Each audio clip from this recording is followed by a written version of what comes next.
যুক্তরাষ্ট্র ইরান সমঝোতা চুক্তিকে স্বাগত জানিয়েছে লেবাননের সশস্ত্র গোষ্ঠী হিজবুল্লাহ ও ফিলিস্তিনের স্বাধীনতাকামী সংগঠন হামাস।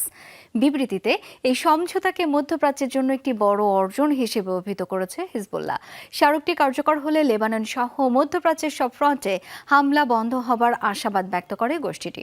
তবে আনুষ্ঠানিক ঘোষণা না আসা পর্যন্ত লেবাননের বাস্তুচ্যুতদের নিরাপদে অবস্থান করার পরামর্শ দিয়েছে হিজবুল্লাহ।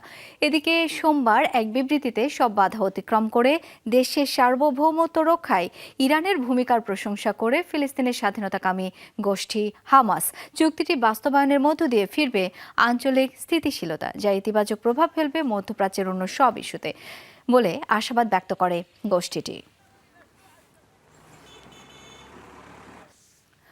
যুক্তরাষ্ট্র ইরান শান্তি চুক্তির কয়েক ঘন্টার মাথায় লেবাননে একাধিক হামলা চালিয়েছে ইসরায়েল।